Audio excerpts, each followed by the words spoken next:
everybody. My name is Angie Morenga. You're watching Just Angie, where we have the most amazing conversations. I'm so excited about our guest.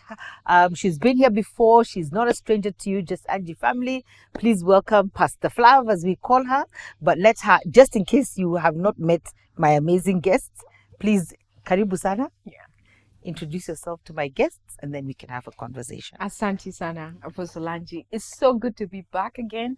As she mentioned, Pastor Flavia Murugi, but many people call me Pastor Flav. It's very rare for someone to call me Pastor Flavia. Flavia. It comes out very strangely. Mm-hmm. I think I describe myself as a voice in the wilderness, calling people to measure their success based on the successes they have.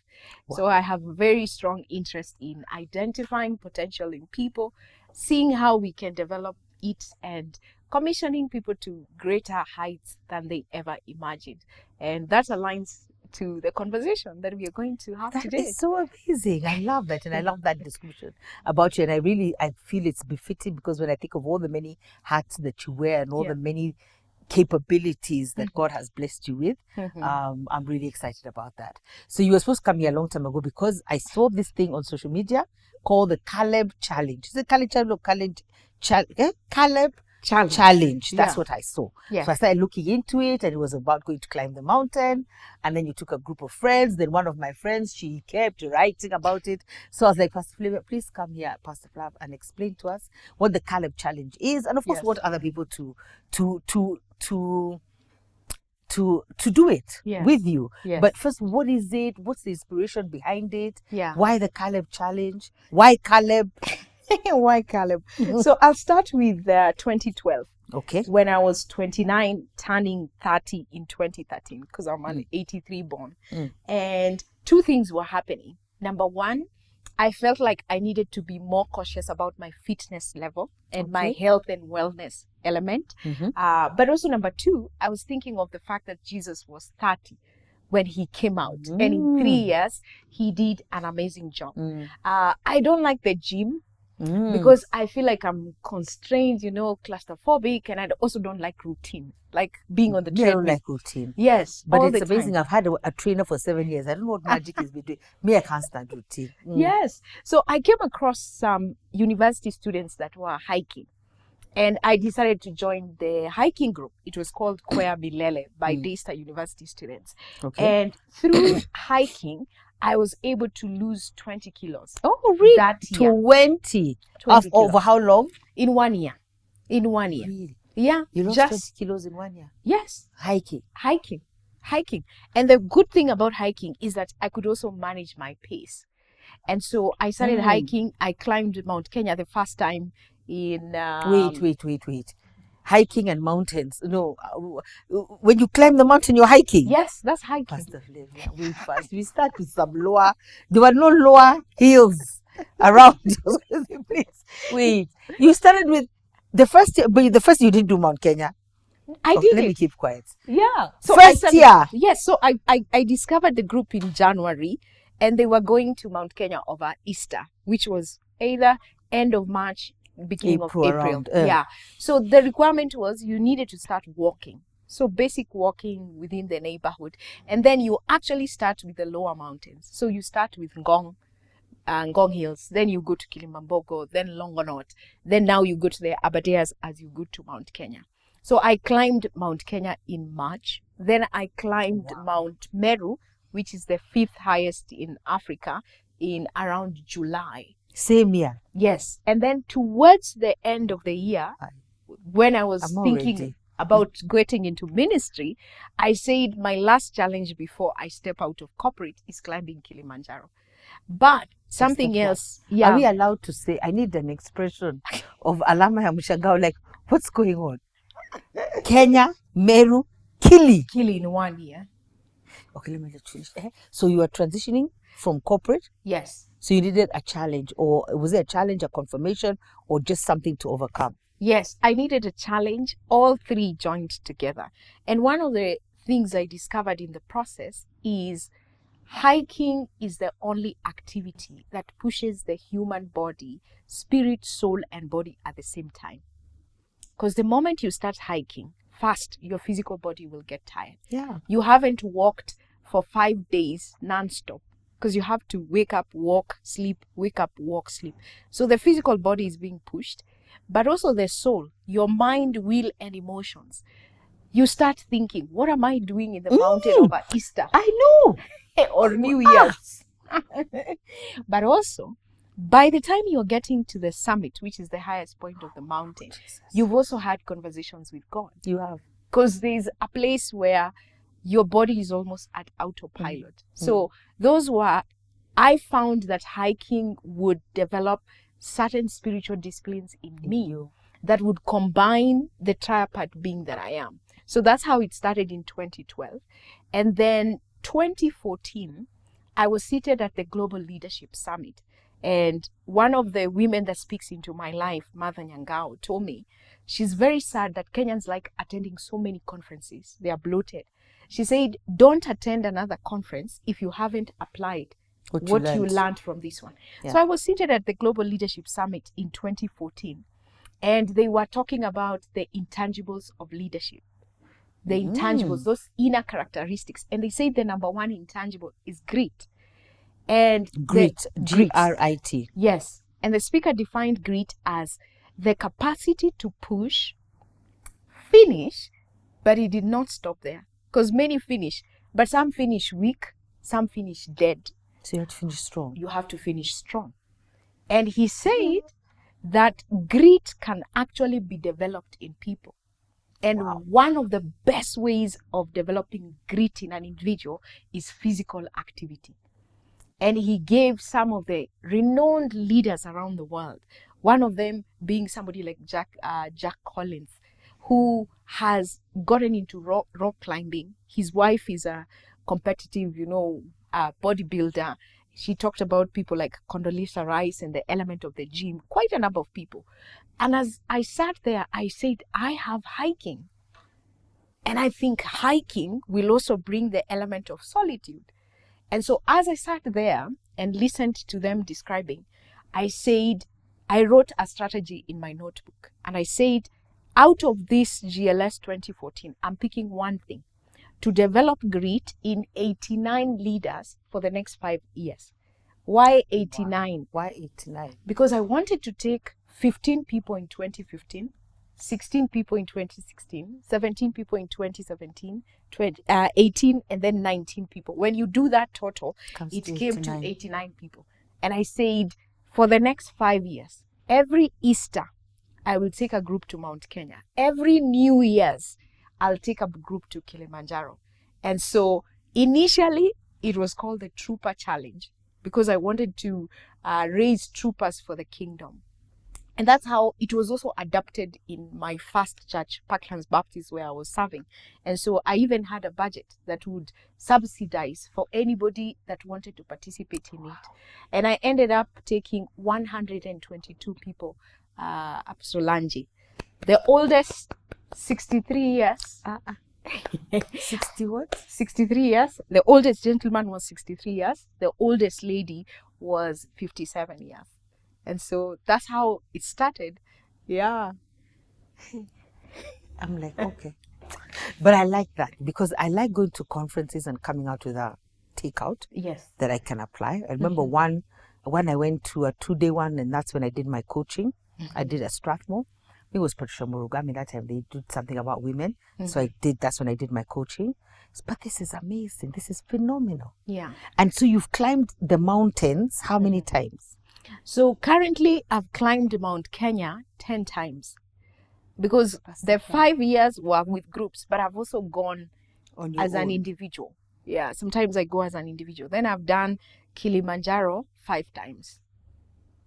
I'm really tired. Kill, even the way I see, even the way it looks.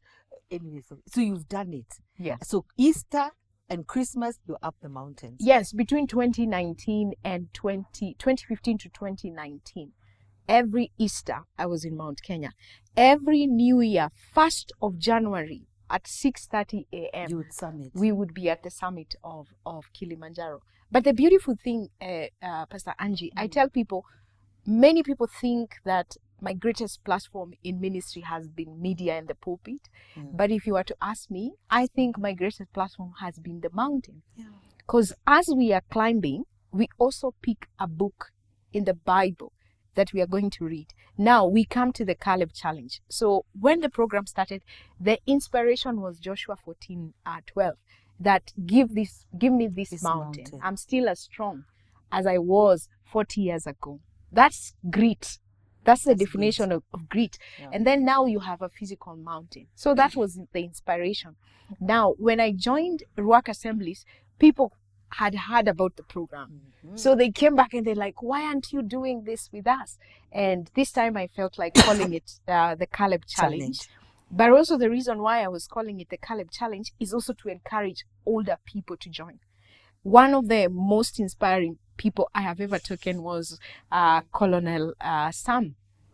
Has been in the army for 30 years, never summited Kenya or Kili, because as army officers, you leave no soldier behind. So every time there was an injury, he had to go down. But taking him at 63 and him getting to the summit was such a blessing after 30 years of being in the army. Professor Gladys at 57 was supposed to go through a hip replacement. She saw the announcement in church. She said, you know what, let me try this. So she came. And I told her. Before the hip replacement? Yes.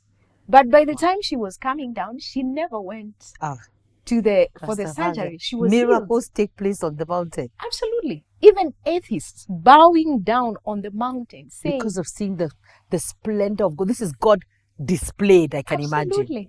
Absolutely. There is no doubt that there is God. Absolutely. And even seeing 5 people who had asthma, feeling like I can never expose myself to this cold. But I told them, the level, the breathing, the altitude. Yes. They went. And they came back and they were healed. I can give you testimony upon testimony. That's your ministry there. Yes. The before and after. And now your friend came back. Yeah. She wrote about the Caleb Challenge everywhere. There's nowhere she did not post a picture. You can even see her name, Pauline, everywhere. Yeah. So now she's come back and said what? She's come back. She was on fire. Yes, because she was the oldest person in the group at 55. Oh. And she did an amazing job. Wow. And when she came back, her physical health was better. Yes. And the other day I was talking to my pastor and he was like, you've taken 220 people. Now it's 220 successfully, 100%. My God. Summiting. He asked me, what is the thing that will make you feel like you have self-actualized? And guess what? I told him, I want to target women above 40. I want to take a group of women above 40. Because sometimes I feel like, oh, these younger people are too energetic. And now that I'm also in my 40s, to tell them, let's do it together. So women over 40, and I'm going to call it the Regal Women Challenge. Wow. And the women can come and we go through that process. But I also want to take senior pastors. I am yet to come up with a name. We are going to be praying for you. For the senior pastors. We shall pray. But it's cool because I think it's I'm talking me, I'm not coming, but I'm saying yeah, no. But I'm saying I think it's a beautiful achievement. Yeah. Because most likely I think you look at it and say, I can't do this. Yes. And the other thing is, before you join the program, I also have a conversation with you. Because I don't want you to come just to check off a bucket list. I also want to challenge you. If you're going to be at the topmost place in Kenya and Africa, is there something you can influence at that capacity? So I've also seen very drastic changes when people come back. There were some 3 ladies who came down and told me, oh, we haven't done our thesis for the last 3 years. And they told me, we are going to do it in 3 months. Yeah, because if we've climbed the mountain. So their professor called me and asked, what happens in that mountain? These girls, I've been following them for so long. To do their thesis. But people come back. There are people who, because I want you to write what you want to achieve by the time you're coming down. I've even seen someone come down, buy a van, because of the van we used to have. Right now, as we speak, he's one of the most upcoming logistics person in the UK. There is another one who ended up doing a doctorate in finance. Yeah. He's now a financial advisor in Qatar, in one of the banks. Oh my God. It motivates you to do more than you thought you could do. Absolutely. It motivates you to dream, to have vision, to believe it's possible. Absolutely. And the thing that I really tell people is when somebody is about to give up on something in the office, like the guy who was doing the PhD in finance, he told me every time I was about to give up, I remembered the way I thought I couldn't make it up the mountain to Kili. And he says, if I could make it, what is this? I can just sleep for one night and finish this assignment. So there's that grit that comes. Yeah. And our grit motto is flowing. Absolutely. And our motto is breathe, sweat, and pray it out. So I've also breathe, sweat, pray it out. Pray it out. So that was what's happening on the mountain, I'm sure. You have to breathe, you have to sweat, and you have to pray it out. Yeah. Because there's nobody who has a complete meltdown like, I'm not moving another muscle. I have. But you see, that's where now leadership comes in. That's a good one, Pastor. Yeah. That's where leadership comes in. I will never forget a teacher who had come with her husband. And we are already at the summit. The guides come and tell me, the Tanzanian guides speak in Swahili, they come and tell me, mchungaji, huyu mama amekataa kusonga kabisa. Itabidi sasa uje. Remember, I'm already at the top and oxygen is so low.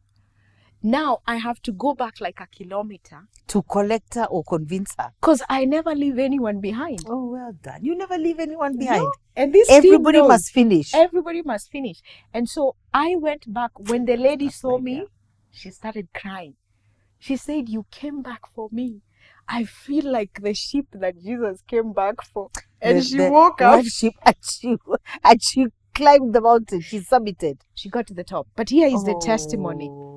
That's not even the testimony, no. Pastor Flavia. Let me stop being too excited. Okay. So when she went back to school, they were reallocated classes. Went back to school where she was in school? She's a teacher. She's a teacher. She was given the class that has the poorest performance. Oh. And just when she was about to go and complain, she said no. The Holy Spirit reminded her, remember Pastor Flav came back for you. Take this class. I'm telling you, after 1 year, even the HR was like, what happened to you? She said, when I climbed the mountain, I was the last person. But our team leader Pastor came back Flav. For me. So I'm coming back for these ones. For these children. And they're the last. You see, they're the poor. Yeah. The poorest. I'm coming back for them. I'm coming back for them. So wow. It's been a wonderful journey. And I thought I had hung my boots until I went back. I can see everyone wants to take you. There's a group for 40. I think my friend wants you to take a group of CEOs. C-suite, women on boards. To take them up that mountain. Yes. But definitely something changes. Yes. Something shifts because all those stories are positive stories. Something really shifts in you. Yeah, yeah. But also just to add also on the element of wellness, I tell people that 2 things. Hiking is my healthy escape. I think every pastor needs a healthy escape. Because if you don't get a healthy escape, you'll find an unhealthy one. Yes.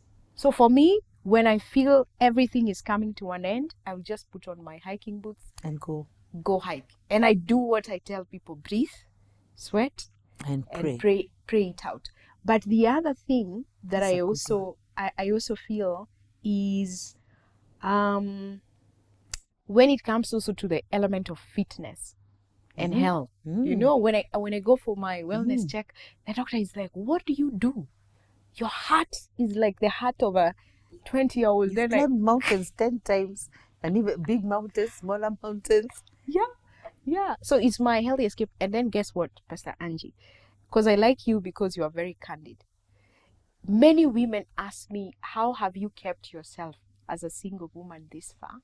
That's where I also channel that energy. Yeah, that's where that energy goes. The hormones. And balance the hormones. Absolutely. Oh my goodness. Yeah, so I tell young people 2 things. Healthy escape. As a minister, we carry so many loads, but as you continue waiting on God and the stages of life, healthy escape, and find a place to channel that energy so that you don't sit and feel, I'm getting old, time is passing me by. And I enjoy. seeing the beautiful wonders of what God has created for us. And That's amazing. Naturally there. No one has made it. It's God made. You see God in every trip that I take. Yeah. So the boots are not up. But first of all, congratulations. Thank you. That's a lot. That's a lot of, I was actually going to say giving. That's a lot of giving. You've given of yourself, given of your time, given of your skills, given of energy. Oh my God, to climb. So you've given a lot. That's what I feel. I feel you've given a lot. So thank you so much for giving. And thank you for giving to others for them to become better. And I think you've also allowed people to develop the best version of themselves. Yes. And like when you said a healthy escape also, I think a healthy escape, yes, pastors need it, definitely. I think they're right there in the top.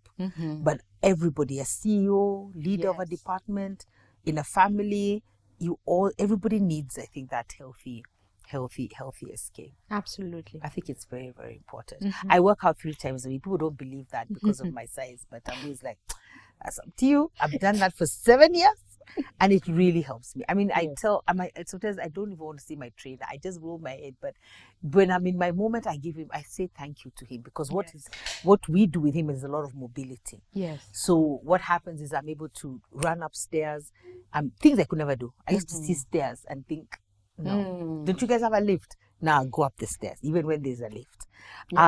So he's developed my mobility. I think I told you the other day, I think I pray for him most at airports, because more airports, you're carrying hand luggage, you're carrying what? But my movement is fluid. And that's what he has done for me for 7 years. And he taught me that a longer muscle is a healthier muscle. Yes. And then there's no jumping up and down. Sometimes I see people training people, I'm like, wow, you'll even get more injuries this way, but it's okay, let's go. So he does make me jump up and down. Yeah. He'll do a workout, and now I know, because I've been with him for 7 years. He'll do a workout and I feel like, I know it looked gentle. That workout, the way it's going to finish me. Yeah, so I love that. I love the movement, the flow of blood, the flow of oxygen, healthy muscles. So I have my healthy escape. Yeah. And that's a good thing. But I'm so excited about what you're doing. Yeah. I really am. Yeah. Yeah. So you give up maybe a partnership, but we'll give you your social media handles. Yes. So that they can contact you and you can continue doing this. And I just feel like asking, I don't know why, what was the theme of that conference where you got out grit, or who was the person who talked about grit? It was Bill Hybels. He was the first speaker, and he was talking about the intangibles courageous leadership. Yeah. Wow, the intangibles of leadership. Yes. One is grit. Do you remember the others? Yes, the other one was this one. This one has produced. I think the other one was courage. The next one was listening. The other one was risk taker. Yeah. And I believe the last one was humility. Amazing. Yeah. Amazing. Yeah. I'm glad you remembered everything. Yeah. But I'm glad you went to that conference and came out with something. Yes. And this is something that you're forever doing. Yeah. We're very proud of you. Yeah. Really encouraging you. We are cheering you on. May they all join. Please, can you join the Caleb Challenge? You need to climb the mountain and you need to do this. And especially if you're sitting there thinking, I don't know, I think you need to do it. Yeah. And guess what? Even some people, like I said, breathe, sweat it out, sweat and pray it out. There are people who came with heartbreak and they had sworn they would never, ever get married. But by the time they come down, they've changed. Somebody they knew from a long time ago comes and says, I was waiting for you to wake up. Wow. And now they are happily married. Amen. Yeah. There was one wedding where the cake was Mount Kilimanjaro. Really? Because that's where the aha moment happened. That's where the healing happened. Yeah. That's when the moment came. They actually met on the hiking trail. So they are also fun. They met on their hiking trail. Yeah. And I made a comment. Nice. I said, you and so and so seem like you would really get along. And lo and behold, we had a wedding. Wow. With a Kilimanjaro cake. Wow. It's the moment. It's the moment. It was the moment maybe of reckoning where everything changed. It was important. Yeah. Wow. Thank you so much, Pastor Flav, for coming to share your story with us. I'm sure we'll have more testimonies. We've got to get now the people of even the Caleb Challenge to come and talk to us. Yeah. Absolutely. Thank you so much. Yeah. You're welcome. Right. God bless. Hey, Caleb Challenge. God bless you, Just Angie family.